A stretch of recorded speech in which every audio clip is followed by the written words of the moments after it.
Hello mga katrupa, welcome po kayo sa aking channel. Bago po tayo pumunta sa video na gusto kong i-share sa inyo, baka naman po pwede naman na paki-subscribe. Salamat po. Ito pong video na gusto kong i-share sa inyo, yung tungkol dun sa aking in-upload na video nung nakaraang linggo. Ang topic pong ito na gusto kong i-share sa inyo ay tungkol doon sa anak ng aking inahin na may dalawang pambihirang sinyalis na hindi pa siya natatalunan. Ay may anak siyang babae na isa lang siyang nasilikod na nagmana ng isang sinyalis sa kanya. At ito po mayroon na rin siyang paanak na dalawang tandang. At ito po yung babae na nasiliko. Ito po siya, kakulay din niya. Mana rin yung kulay niya. Tagal na po na marami siyang naging anak na babae. Ito lang yung nakitahan ko na nagmana ng isang sinyalis sa kanya. Isa lang po ang kanyang namanan. Yung pong tukod lang, ipakita ko po sa inyo yung kanyang palasingsiman. At halos lahat ng kuko niya tukod lang. Ito po yung isa. Ito po ay nasa bandang kanan. Ayan po. Ari po. Makikita nyo, yan yung tukod langit. Ito yung kanyang palasingsingan. Nakatukod sa lupa. Dito, ayan po.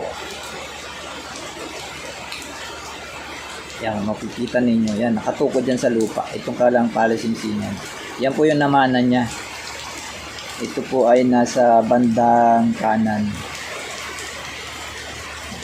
Yan po. At ito yung mga kuko niya, mga kasama niyan po lahat tukod po sa lupa. Yan po lahat ay nakatukod sa lupa. Tingnan po ninyo. Ito yung kanyang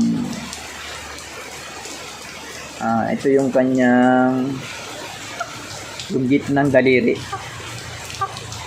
Ayan po. Tingnan ninyo po. Yan, tingnan ko po. Yan. Katukod po yan sa lupa.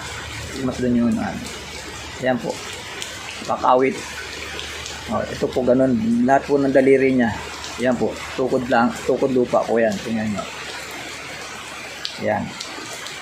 Ito po yung namana niya. Pero ang kaibahan lang po, yung aking mananalong inahin, yung pong inahin ko na yung dalawang hinuso ay isa lang po naman nakatukod sa lupa yung kanyang palasingkin. Pero halos lahat po ito ay nakatukod sa lupa ang kanyang mga kuko. Yan po. Ito po yung balik.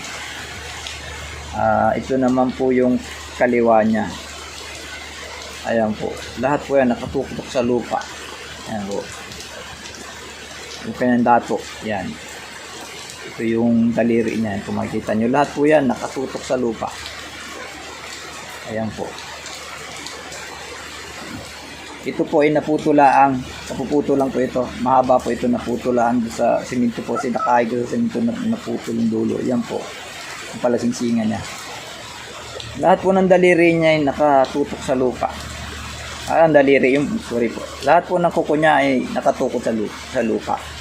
Yan po ang sinasabi na tukod lang. Ang edad ng paanak nitong dalawang lalaki, magna 9 months pa lang ngayong pagkatapos ng January. Ilalaban ko yung anak nito, siguro mga pag hindi March, April.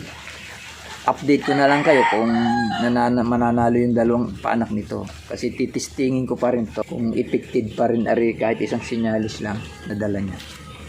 Update ko kayo pag sa mga darating na araw pag nailaban ko. Kung sa tandang po nyo makikita ito, maganda po itong sinyalis. Ang tukod langit daw po, base sa kasabihan ng matatanda sa magsisinyalis, ayan daw po ay nagpapahiwatig na mas superior siya sa kalaban. Kahit sa anong labanan, lagi siyang, kahit sa ire, sa lupa, lagi siya, hindi siya nagpapadaig. Kaya malamalaya na lang ninyo sa matinding salpukan nila, sa kanilang labanang walang humpay, bigla na lang matutumba yung kalaban. At sa yun makikita niyo siya nakatayo. Ito po yung ibig sabihin ng sinyalis na yun. Mahirap daw po itong talunin. Kasi nga po, yung mga kuko niya, ibig sabihin kasi daw niyan, kaya nakaganyan siya dahil yung kuko niya, maigting ang kanyang yung duwilo niya ay talagang maigting ang pagkakapit niya sa lupa.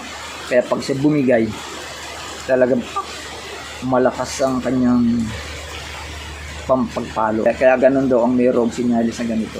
Kaya daw po superior sa mga kalaban. Kaya lagi siya ang nakakadaig. Yan daw po ang ibig sabihin ng tukod lang. Isa lang po itong aking nasilik na ito sa dami pong inahin nito. Yung iba po nito ay kinatay ko na. Pag ala akong kasi sa dami po at ako naman ay hindi masyadong nagpaparami. Kaya ang ginawa ko, pumipili na lang po ako ng yung talaga na may sinyalis. Ang bloodline po nito ay 3 klase. Ang ama nito ay pure na Wilson Black. Ang ina po nito ay half sweater at half yellow leg hats.